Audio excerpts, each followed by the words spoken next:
जय महाकाल।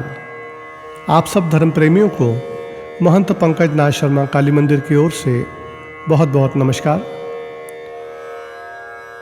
आज हम 10 महाविद्याओं के बारे में जानने की समझने की कोशिश करेंगे। 10 महाविद्याओं के बारे में आपको बहुत ज़्यादा सुनने को देखने को नहीं मिलेगा, क्योंकि यह विषय तंत्र के साथ जुड़ा होने की वजह से इसके ऊपर बताने के लिए, समझाने के लिए लोग थोड़ा सा डरते हैं। आइए आज हम साधारण तरीके से 10 महाविद्याओं के बारे में समझें। इससे पहले हम जानते हैं कि 10 महाविद्याओं की पूजा, इनका नियम किस वक्त किया जाता है। हिंदू संस्कृति के अनुसार साल में 4 नवरात्रे आते हैं। इसमें से 2 नवरात्र प्रकट नवरात्रे होते हैं और 2 नवरात्र गुप्त नवरात्रे होते हैं। 10 महाविद्याओं का पूजन अनुष्ठान इन्हीं गुप्त नवरात्रों में किया जाता है। गुप्त नवरात्र मार्च अप्रैल में आने वाले नवरात्रों को चैत्र नवरात्र कहा जाता है और अक्टूबर नवंबर में आने वाले नवरात्रों को आश्विन नवरात्र कहा जाता है। इसके अलावा जो माघ शुक्ल पक्ष और आषाढ़ शुक्ल पक्ष में नवरात्र आते हैं, उन्हें गुप्त नवरात्र कहा जाता है। नवरात्र क्यों मनाए जाते हैं?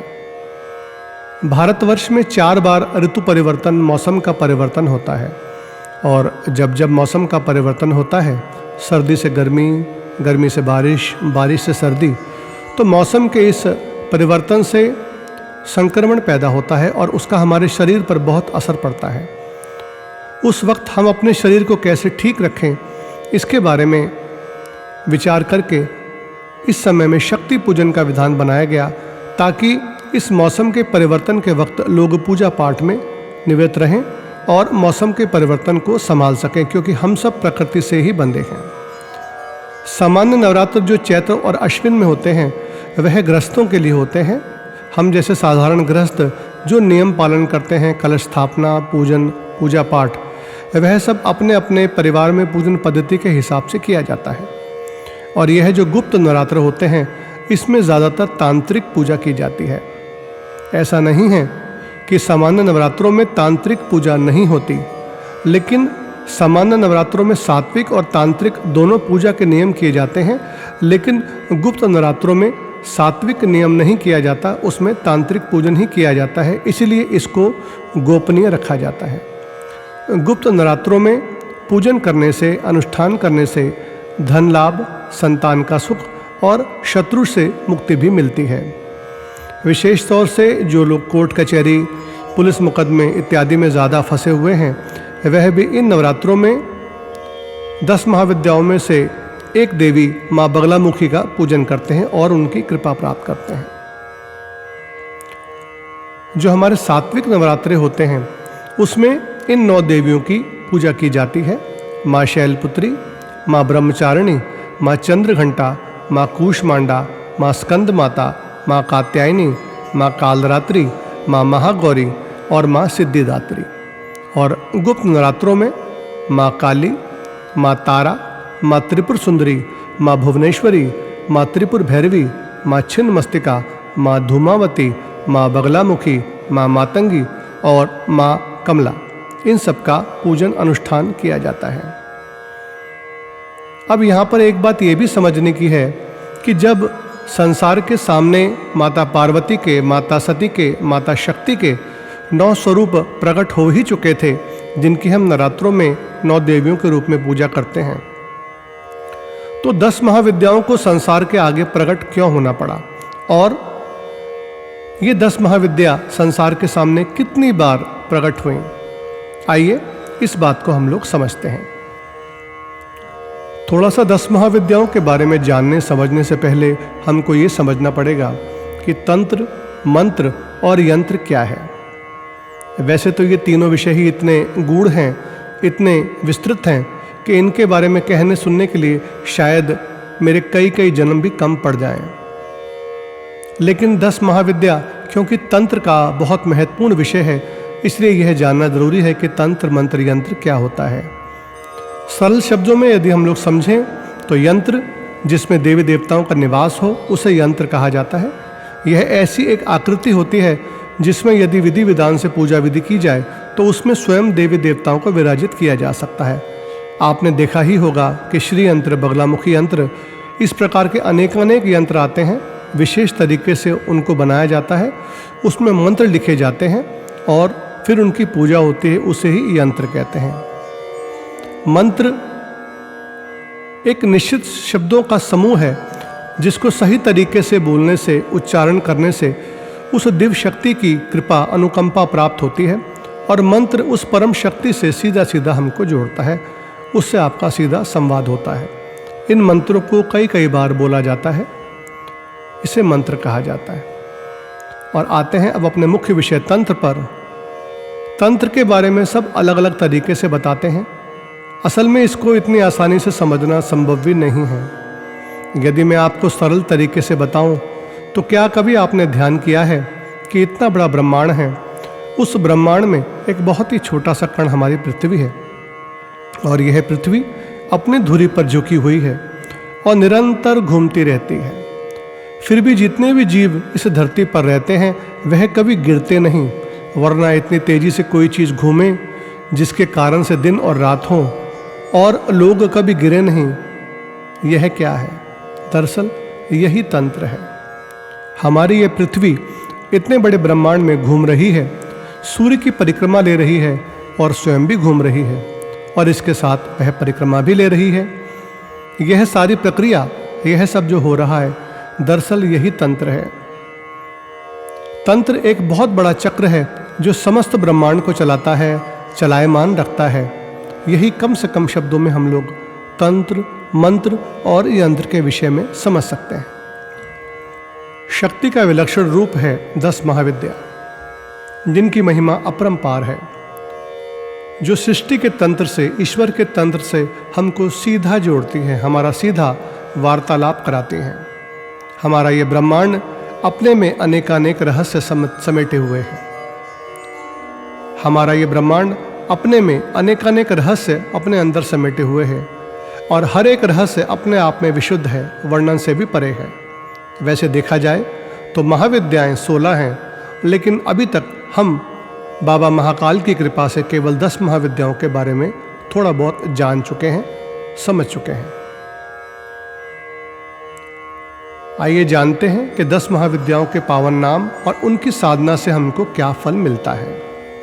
पहली महाविद्या श्री श्री महाकाली महाविद्या, समस्त मनोकामनाओं को पूर्ण करने वाली देवी। दूसरी महाविद्या श्री श्री तारा महाविद्या, सौंदर्य, ऐश्वर्य और आर्थिक उन्नति देने वाली महादेवी। तीसरी महाविद्या श्री श्री षोडशी महाविद्या, 16 कलाएं, भोग एवं मोक्ष देने वाली महादेवी। चौथी महाविद्या श्री श्री भुवनेश्वरी महाविद्या, समस्त सिद्धियां और अभय प्रदान करने वाली महादेवी। पांचवी महाविद्या श्री श्री छिन्नमस्तिका महाविद्या, अहंकार का नाश कर समस्त सुख देने वाली महादेवी। छठी महाविद्या श्री श्री त्रिपुर भैरवी महाविद्या, कुंडलिनी शक्ति जागृत करने में सहायक, समस्त दोषों का नाश करने वाली महादेवी। सातवीं महाविद्या श्री श्री धूमावती महाविद्या, कलह, कलेश, अभाव, संकट, रोग और शोक मिटाने वाली महादेवी। आठवीं महाविद्या श्री श्री बगलामुखी महाविद्या, शत्रु की बुद्धि भ्रष्ट करके कोर्ट कचहरी विवाद में विजय दिलाने वाली महादेवी। नौवीं महाविद्या श्री श्री मातंगी महाविद्या, सम्मोहन, वाक सिद्धि एवं परा अपरा विद्यादाते महादेवी। 10वीं महाविद्या श्री श्री कमला महाविद्या, धन, सुख, समृद्धि एवं राज सुख देने वाली महादेवी। इन 10 महाविद्याओं की उत्पत्ति कैसे हुई, आइए इसको समझते हैं। मूल रूप से भगवती का इस संसार में प्रादुर्भाव और अनेक रूप लेने का मुख्य कारण तो केवल जगत का कल्याण करना, दानवों का नाश करना और उपासना का फल देने के लिए ही होता है। ये सर्वस्वरूपा, सर्वेश्वरी तथा सब प्रकार की शक्तियों से संपन्न दिव्य रूपा दुर्गे देवी सब भयों से हमारी रक्षा करती है। आइए माँ को नमस्कार करते हैं और हम 10 महाविद्याओं के बारे में बड़े प्रेम के साथ समझते हैं। 10 महाविद्याओं के प्रादुर्भाव के पीछे श्री श्री देवी भागवत में यह प्रसंग वर्णित है। जब भगवान शिव और माता सती का विवाह हुआ तो उनके पिता राजा दक्ष इस विवाह से प्रसन्न नहीं थे। उन्होंने एक बार एक महाविशाल यज्ञ का आयोजन किया और भगवान शिव का जानबूझकर अपमान करने के लिए उनको उस यज्ञ में आमंत्रित नहीं किया। उस यज्ञ में भगवान विष्णु, भगवान ब्रह्मा, इंद्रदेव आदि सब देवी देवता मौजूद थे। सबको स्थान दिया गया था, सबको यज्ञ का भाग दिया गया था, लेकिन ना तो भगवान शंकर को स्थान दिया गया, ना ही उनको यज्ञ का भाग दिया गया और उनको निमंत्रण भी नहीं दिया गया। जबकि भगवान शिव तो उनके दामाद थे और तो और दक्ष में अहंकार इतना था कि उसने अपनी प्रिय पुत्री सती को भी निमंत्रण नहीं दिया। जब माता सती को नारद जी के द्वारा ये पता पड़ा कि इनके पिता के द्वारा इतना विशाल यज्ञ आयोजित किया गया है तो वह भगवान शंकर से वहाँ जाने की जिद करने लगी। भगवान शंकर ने कहा, हे सती, मुझे निमंत्रण नहीं है और बिना निमंत्रण के जाना सही नहीं है। तब माता सती ने कहा कि मैं तो उनकी पुत्री हूँ, मैं बिना निमंत्रण के भी जा सकती हूँ। भगवान शंकर जो कि त्रिकालदर्शी थे, उनको पता था कि क्या होने वाला है। उन्होंने उनको रोकने की बहुत कोशिश की, लेकिन माँ जिद करने लगी। लेकिन भगवान शंकर ने उनको जाने नहीं दिया और माँ का हाथ पकड़ लिया। पुराणों में वर्णित है, इस बात पर माँ अति क्रोध में आ गई और क्रोध में उनका स्वरूप अति उग्र हो गया और माँ श्री श्री महाकाली महाविद्या के रूप में परिवर्तित हो गई। इस उग्र महाकाली के स्वरूप को देखकर भगवान शंकर वहां से भागने के लिए उद्यत हुए, लेकिन वह जिस जिस दिशा में जाते वहां माँ का एक एक नया रूप प्रकट होकर उनको रोकता। इस प्रकार 10 दिशाओं में भगवान शंकर ने भागने की कोशिश की, लेकिन 10 दिशाओं में माँ का एक ही रूप उनको मिला, अलग स्वरूप उनको मिला। यही 10 रूप 10 महाविद्या कहलाए।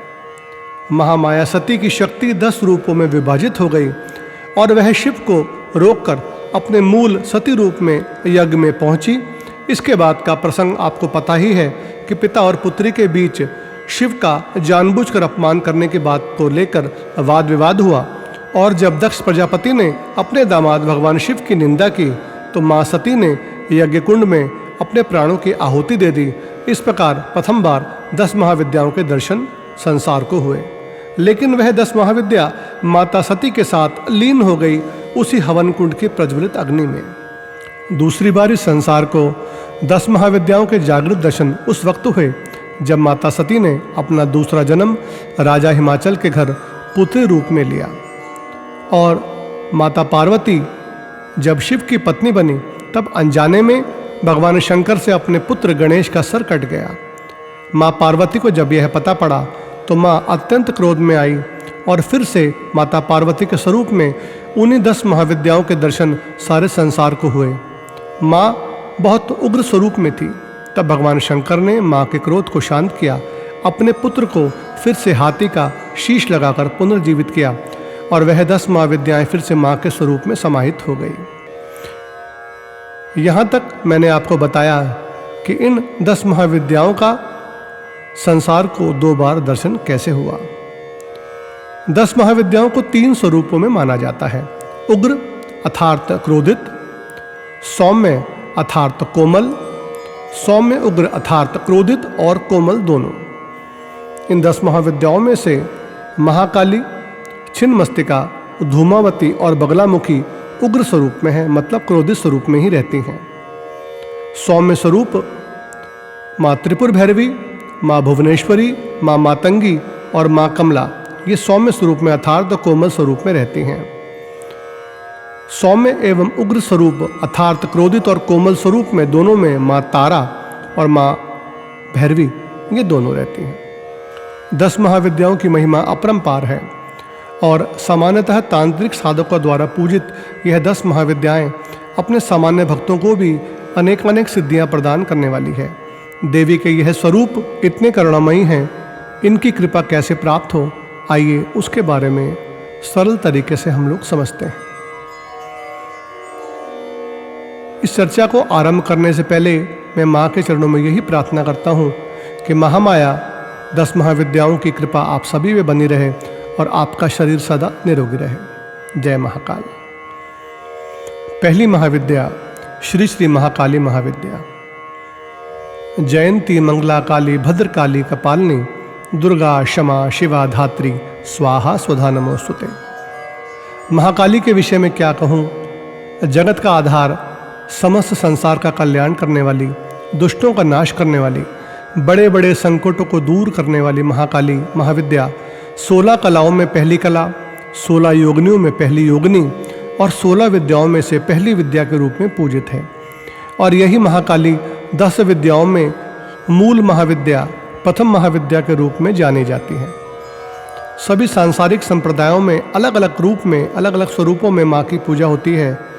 माँ के विषय में एक बात बहुत ज़्यादा प्रसिद्ध है कि जितनी जल्दी माँ प्रसन्न होती है उतनी ही जल्दी माँ रूठती भी है। माँ के साधकों, माँ के पूजकों के बीच यह रूठने मनाने का खेल माँ के साथ जब तक माँ की इच्छा हो तब तक चलता ही रहता है। रक्त बीज का वध करने के लिए माँ पार्वती ने महाकाली का रूप प्राकट्य किया था। यह रक्त बीज ऐसा राक्षस था जिसको कभी समाप्त ही नहीं किया जा सकता था। जैसे ही उसको मारा जाता, उसकी रक्त की बूंदें अनेक रक्त बीज को जन्म देती थी और ऐसे देवासुर संग्राम में बड़ी भयंकर परिस्थिति उत्पन्न हो गई। दैत्यराज शुम्भ निशुम्भ ने रक्त बीज को अपने असंख्य सेनापतियों के मरने के बाद माता पार्वती से युद्ध के लिए भेजा। माता पार्वती ने महावीर रक्त बीज से महाकाली के रूप में युद्ध करते हुए अपने जीवा से रक्त बीज के रक्त का पान किया और उसको धराशायी कर दिया। उनके ऐसा करने से समस्त सृष्टि के देवता आनंदित हो गए। मार्कंडेय पुराण के अनुसार माता महाकाली की उत्पत्ति जगतजननी माँ पार्वती के ललाट से हुई थी। माँ का स्वरूप बड़ा निराला है। गले में मुंडमाला, एक हाथ में खड्ग, दूसरे हाथ में त्रिशूल, तीसरे हाथ में कटा हुआ सर और चौथे हाथ में उसी कटे हुए सर से गिरती हुई रक्त की बूंदों को एकत्रित करने के लिए पात्र जिसमें माँ रक्त का पान करती हैं।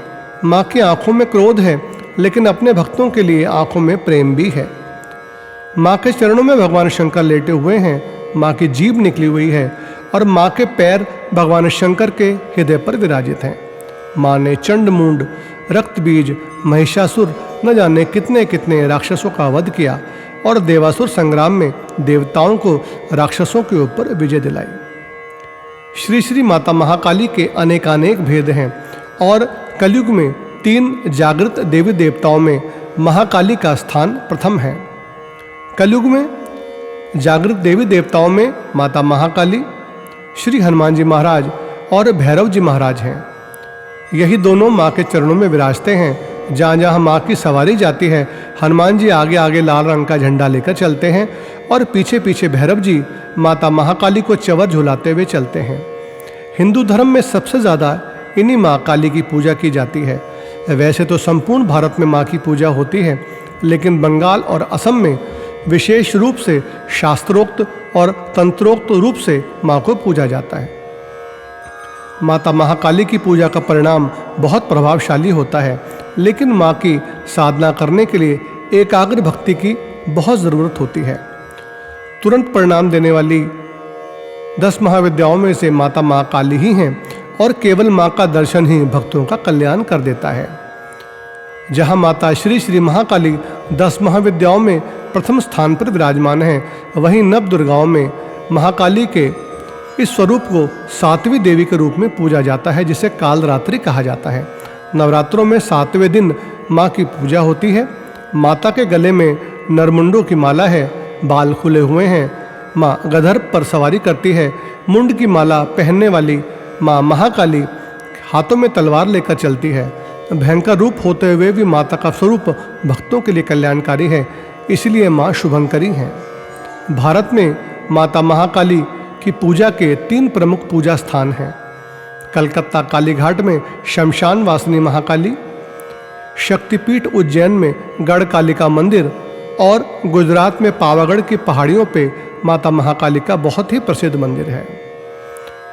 माता की पूजा विशेष रूप से ऐसी बीमारियां जिनका इलाज संभव ना हो, काम धंधे में आने वाली परेशानी, बिजनेस में आने वाली परेशानियों को दूर करने के लिए और यदि जीवन में बार बार आपको किसी काम को करने में असफलता मिलती है तो माता महाकाली की पूजा की जाती है।